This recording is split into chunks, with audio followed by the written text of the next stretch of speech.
Hello friends, जय श्री कृष्ण। केम छो बधा? मजामां जशो। आज आपणे किचन में नहीं पण आज हूँ वाड़ी पर आई गई छूँ अने वाड़ी पर आपणे ओरो अने रोटलो बनाववाना छीए। तो आज हूँ फार्म पर आई गई छूँ। तो तमे जोई शको छो अहींया बधी भेसू बांधेली छे। मारा पप्पा बैठेला छे, अहींया मारी मम्मी चा बनावे छे। आ साइड बधी अने अहींया वियान रमी रह्यो छे। तो हवे आपणे રીંગણી ઉપર જાશું અને આપણે રીંગણા ઉતારી અને ઓરો બનાવીશું। तो चलो આપણે રીંગણી ઉપર આવી ગયા છે અને તમે જોઈ શકો છો એકદમ સરસ તાજા રીંગણા આપણે ઓરા માટે લઈ લેશું। આ રીતના અહીંયા પણ તમે જોઈ શકો છો એકદમ સરસ રીંગણા ઝાઝા છે, અમુક રીંગણા નાના છે। હજી આપણે ઓરો માટે રીંગણા લઈ લઈએ। તો આ બાજુ કોથમરી વાવેલી છે, તમે જોઈ શકો છો એકદમ સરસ મજાની। અહીંયા રતાળુ ગાજર છે, બધું મારા પપ્પાને શોખ છે એટલા માટે એ વાવે છે। આ બાજુ નીણ છે ભેંસ માટેની બધી, તમે જોઈ શકો છો બધી બાજુ નીણું છે। તો આ એકદમ સરસની કોબી છે, હજી વાવી છે એટલે નાની નાની છે। તમે જોઈ શકો છો આ બધી આટલી બધી કોબી છે। આ વટાણા ચોરા છે પણ હજી વાવ્યા છે, નાના છે, ફાલ નથી આવ્યો। ઓલી ચોરી છે, વાલ છે। આ બાજુ ઝીણી સરસ મજાની ટમેટી છે, તમે જોઈ શકો છો। આ એકદમ સરસ મીઠી, અને જો તમારી ફરમાઈશ હશે તો આપણે ટમેટીનું શાક પણ બનાવીશું। એકદમ સરસ ટમેટીનું શાક ખાટું મીઠું બને છે। અને આ બધું તમે ફાર્મ જોઈ શકો છો। સામે ચીકુડી છે, રાવણા છે, આમલી છે, આ બધી બધું। તો આ બધા ભેંસોને ખાવા હાટું ગાજર પપ્પાએ ખોદી અને સાફ કરી અને રાખી દીધા છે। આ બધા તે ભેંસોને નાખશે। તો જ્યારે નાખશે ત્યારે હું તમને આગળ બતાવીશ। અને આજે આપણે દેશી ચૂલા ઉપર જ રસોઈ બનાવવાની છે। અને આ ચાલુ થઈ ગયો છે, ગાજરના ઘા કરે છે, એકદમ સરસ। લઈ ઉપર ચા ઉકળી રહ્યો છે, તમે જોઈ શકો છો બધા એકદમ સરસ। બધા ચાલો ચા પીવા આવી જાઓ સરસ મજાનો દેશી ચૂલા ઉપર। તો મારા પપ્પાએ સરસ મજાનો ભઠ્ઠો કરી દીધો છે, તો આપણે એમાં રીંગણા શેકી લેશું। આ રીતના હોલ કરી દઉં સળીથી। લઈ લે બેટા, લઈ લે। તો સરસ મજાનો ભઠ્ઠો કરી દીધો છે। તો આ રીતના આપણે હોલ કરી અને રીંગણા આપણે શેકવા મૂકી દઈએ। તો આપણે ગેસ ઉપર જ શેકતા હોય છે। આજે આપણે વાડી ઉપર ઓળો બનાવીશું। અને આ વિયન ભાઈએ કેળા બનાના ખાવાનું ચાલુ કરી દીધું છે। ભૂખ લાગી છે વાડી ઉપર આવીને, તો પપ્પાને બનાનાનો બગીચો છે તો બનાના ખાવાનું સ્ટાર્ટ કરી દીધું છે। તો આ રીતના આપણે બધા રીંગણા હું આ રીતના શેકવા મૂકી દઉં છું। અને પછી આપણે ડુંગળી ને લસણ ને બધું ઉપાડી આવશું। અને આ સાઈડ બધા ચા પીવાની ચાલુ કરી દીધું છે। તો ખબર જ હશે કે વાડી ઉપર બહુ સરસ મજાની મજા આવે છે। તો આ રીતના હું બધા રીંગણા શેકવા મૂકી દઉં છું। તો આપણે મસાલા માટે બધી વસ્તુ ઉપર છે, તો ડુંગળી પર પપ્પાએ વાવેલી છે સરસ મજાની, તમે જોઈ શકો છો આ રીતના। તો આ ડુંગળી આપણે બધી ઉપાડી લઈએ। કેવી સરસ મજાની નેચરલ ડુંગળી છે, તમે જોઈ શકો છો કેમિકલ વગરની। આ રીતના બધી ડુંગળી ઉપાડી લઉં છું। આ સાઈડથી ટમેટી વીણી લઉં છું। એકદમ સરસની ટમેટી ખાવામાં એકદમ સરસ મીઠી લાગે છે। અને દવા પણ કાંઈ છાંટકાર કર્યા વગરનું દેશી ખાતરનો ઉપયોગ કરી અને બધું શાકભાજી વાવે છે। આમાં જરા પણ દવા નાખતા નથી। તો તમે બધા પણ ખેત પર જઈ અને આ રીતના રેસીપી બનાવી શકો છો। અને તમને મારી રેસીપી કેવી લાગે તે જોઈ શકો છો। તમે ચોરા બતાવ્યા હતા, તો આમાં એંગ સિંગ છે, તો હું તમને બતાવું કે ચોરા કેવા હોય। તો આ તમે જોઈ શકો છો આ રીતના હજી કાચી છે, પણ આ રીતના મોટા ચોરા સરસ વટાણા ચોરા કહે છે તે થાય છે આમાં। અને બધું શાકભાજી તેને ઘરે જ વાવેલું હોય છે આમાં। તો રીંગણા એક સાઈડ શેકાઈ ગયા છે, બીજી સાઈડથી પપ્પા ફેરવી દે છે રીંગણાને। તો બંને સાઈડથી ફેરવતા રહેવાનું, જેથી કરીને રીંગણા બધી બાજુ સરસ શેકાઈ જાય। મમ્મીએ સરસ મજાનો ચા બનાવી દીધો છે। સાગર ચા પીવા માંડ્યા છે, કહેતા પણ નથી કે ચા પીવા આવો એમ। સરસ મજાની ટમેટીનો વાટકો ભરી દીધો છે અને એક એક ટમેટી ખાઈ છે। વિયાન કેવી લાગે છે ટમેટી?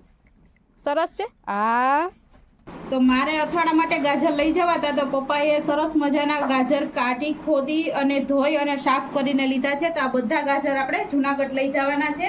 અને આ બાજુ ચીકુ પણ પપ્પાએ રાખ્યા હતા તો અમારે જુનાગઢ લઈ જવા માટે, તો ઉતારીને સરસ સાફ કરી ઘસી અને ત્યાં રાખ્યા છે. તો અત્યારે પપ્પા બાજકું ભરે છે. પપ્પા આટલા બધા મારે નથી લઈ જવા. પપ્પા એમ કે લઈ જા ધરાર, એમ આજુબાજુમાં બધાને આપજે. મરચા લીલા છે તો પપ્પા બાજુની વાડીમાં છે ત્યાંથી લઈ આવ્યા છે. તો એકદમ સરસ લીલા મરચા છે. તો એને આપણે ભરવા માટે સાઈડમાં રાખી દેશું. મમ્મી આવશે એટલે આમાં મસાલો ભરી દેશે. આમાં મસાલો આપણે જે તુરિયાની રેસીપીમાં જે મસાલો મૂક્યો છે તે મસાલો જ હમણાં ઉપયોગમાં લેશું. તો આને અત્યારે હું સાઈડમાં રાખી દઉં છું. તો ઓળા માટે આપણે શું શું ઇન્ગ્રીડિયન્ટ જોઈએ તે જોઈ શકીએ છીએ. તો લીલી ડુંગળી જે ઉપાડી આવ્યા હતા તે છે. લીલું લસણ ખલાસ થઈ ગયું છે. તો મમ્મી પાસે અત્યારે જે વાડીમાં હાલમાં હતું તે હું લઈ લીધું છે.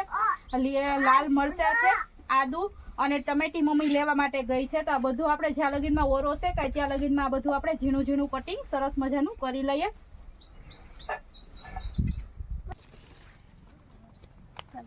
જો રીંગણા સરસ મજાના શેકાઈ ગયા છે. તો આ રીતના આપણે એની છાલ ઉતારતા જશું.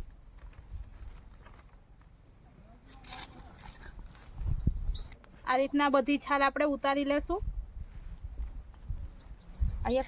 તો આ રીતના આપણો ઓરો સરસ મજાનો શેકાઈ ગયો છે. તમે એકદમ સરસ આપણે જે ગેસ ઉપર કરીએ એના કરતાં આપણે જે ભઠ્ઠામાં કરીએ તે એકદમ સરસ મીઠો લાગે છે અને બધાને પણ બહુ મજા આવે છે. વિયનને તો વાડી પર બહુ સરસ મજા આવે છે. તો આ રીતના હું બધા રીંગણાની છાલ ઉતારી લઉં છું અને આ રીતના આપણે એકદમ સરસ જોતા જશું અને આ રીતના છૂંદો કરી લેશું. આ રીતના હું બધા રીંગણાનું કરી લઉં છું, પછી એક સાથે બતાવી દઈશ. તો બધી તૈયાર થઈ ગયું છે. ડુંગળી, ટમેટા, લસણ અને આદુ બધું કટિંગ કરી અને રાખી દીધું છે. ત્યાં લગીનમાં મેં મરચાની લાલ મરચાની ચટણી ખાંડી લીધી છે. બટેટાની ચિપ્સનો સંભારો કરવાનો છે અને આ જે ભરેલા મરચા કર્યા હતા તે પણ બની અને તૈયાર છે. તો હવે આપણે વઘાર કરીશું. સરસ મજાનો તાપ થઈ ગયો છે, તમે જોઈ શકો છો. તો એક લોયું લીધું હતું, એમાં આ રીતના કટાઈવાળો કર્યો છે ગાળથી, જેથી કરી અને કાળું ના થાય. તો હવે આપણે એમાં તેલ એડ કરીશું. થોડુંક આપણે તેલ એડ કરી દઈએ અને તેલ આવશે પછી આપણે વઘાર કરીશું. તો ડુંગળી, ટમેટા, લસણ અને આદુ બધું મેં સમારી અને રાખ્યું છે.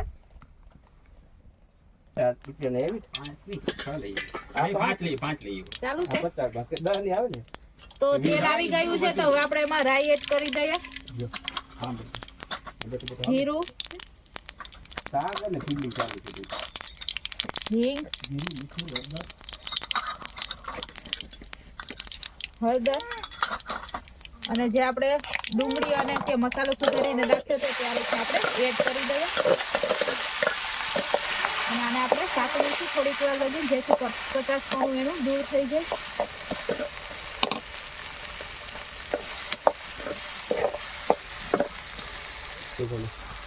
થોડુંક આપણે નમક એડ કરી દઈએ, પછી ટેસ્ટ કરી અને પાછું નાખશું. આ રીતના આપણે એને 2 મિનિટે હલાવતા રહેશું. એકદમ સરસ ડુંગળી ચડી જાય પછી આપણે ઓરો એડ કરીશું.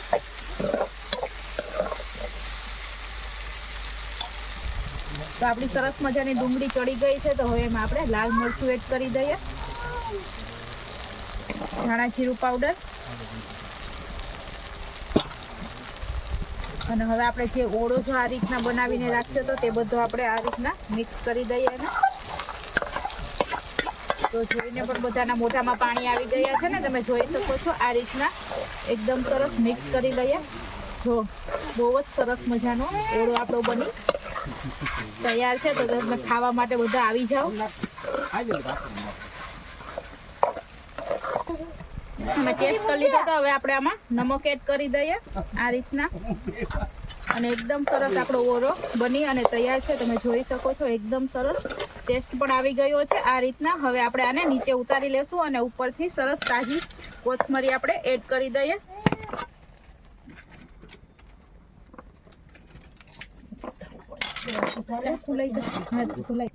હવે આપણે સરસ મજાની કોથમરી આ રીતના એડ કરી દઈએ. જો સરસ મજાની આપણી તાજી કોથમરી છે. તો હવે આપણે એને જમવા ટાણે આ રીતે સરસ મજાના મરચા આ રીતના શેકાઈ ગયા છે. તો હવે હું આને નીચે ઉતારી લઉં છું. આ રીતના ડીશમાં એડ કરી દઉં અને આપણે ઉપરથી થોડો ઘણો મસાલો નાખી દઈએ. આ રીતના ધાણા જીરું એડ કરી દઈએ જો તમે આની જગ્યાએ ચાટ મસાલો હોય તો તે પણ ઉપયોગમાં લે. નિમક અને લીંબુ રાખ્યું હતું તે લીંબુ આ રીતના આપણે એડ કરી દઈએ.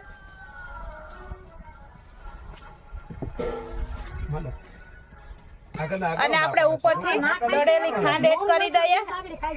એ બોલો મને આ રીતના ખાંડ એડ કરી દઈએ અને આપણા મરચા બની અને તૈયાર છે. તમે ઘરે આ રીતના સરસ મજાના બનાવજો તો બધાને બહુ જ ભાવશે.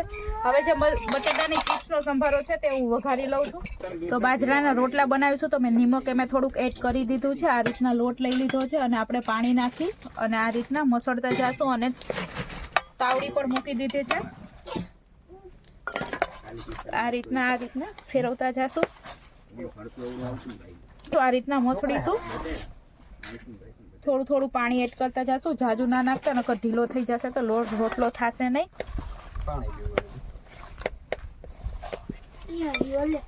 બહુ ઢીલો પણ નહીં અને કઠણ નહીં, એ રીતના રાખીશું.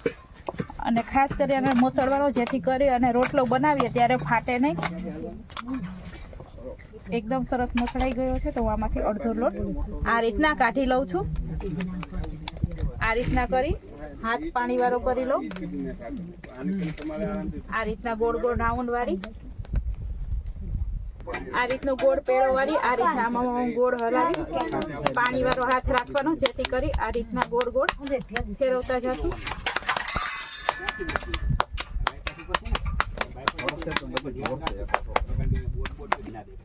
આ રીતના સેજ ઓરે આ રીતના જાડી હોય તો આ રીતના આંગળીથી આ રીતના દબાવી અને પાતળો કરી લેવાનો. બહુ પાતળો નહીં કરીએ આપણે. તો આપણો એકદમ સરસ રોટલો બની અને તૈયાર છે. તો તમે જોઈ શકો છો એકદમ સરસ. તો આપણી તાવડી પણ ગરમ થઈ ગઈ છે તો આપણે આમાં રીતના એડ કરી દઈએ અને તમે જોઈ શકો છો એકદમ સરસ આપણો રોટલો થયો છે. એ જ રીતના આપણે બીજા રોટલા આ રીતના મસળી લઈએ અને બનાવી લઈએ. તો આ રીતના આપણે કાચો છે રોટલો આપણો. આ સરસ મજાનો જો આપણો રોટલો આ રીતનું પડ એક પડ વાળી લીધું છે. આપણે સેજ કાચું જ રાખીશું. તમે જોઈ શકો છો એકદમ. ત્યાં લગીનમાં આપણે બીજો રોટલો મસળી અને તૈયાર કરી લઈએ. તો હવે આપણે નીચેનું પડ આ રીતના વાળી અને જોઈએ એકદમ સરસ વળી ગયું છે. તો આ રીતના આપણે એને પલટાવી નાખીએ. આ રીતના ઉપર આપણે થોડુંક ઉપર પાણી લગાવી દેશું અને એની રીતે આપણે રોટલો એકદમ સરસ ફૂલ છે. ત્યાં લગીનમાં આપણે આ બીજો રોટલો પણ બનાવી અને તૈયાર કરી લઈએ. તો આપણે એકદમ સરસ રોટલો બની અને તૈયાર છે. તમે જોઈ શકો છો એકદમ સરસ ક્રિસ્પી બની ગયો છે. તો આને કાઢી લઉં છું અને બીજો રોટલો બની અને તૈયાર છે. તો તે આપણે આ રીતના હું બધા રોટલા બનાવી લઉં છું. તો આપણે બની અને જો રોટલો એકદમ સરસ ઘીથી રસપચ કરી અને તૈયાર છે. ઓરો બનાવ્યો તો તે આપણે સાઈડમાં લઈ લઈએ. ભરેલા મરચા, લાલ મરચાની ચટણી, એકદમ સરસ બટેટાનો સંભારો, મસાલો નાખી અને બટેટાનો સંભારો બનાવજો તે પણ આપણે રાખી દઈએ. અને એક છાશ આ રીતના ભરી લઈએ. અને આપણી બધી સરસ મજાની રેસીપી બની અને તૈયાર છે. તો ચાલો બધા જમવા આવી જાઓ. તો જો તમને મારી રેસીપી ગમી હોય તો લાઈક કરો, શેર કરો અને સબસ્ક્રાઈબ કરવાનું ના ભૂલશો. બાજુમાં રહેલ બેલ આઇકન પર ક્લિક કરી દેજો જેથી મારી રેસીપીની જાણકારી તમને ઇઝીથી મળી શકે. ફરી મળીશું ન્યૂ રેસીપી સાથે. Thank you for watching.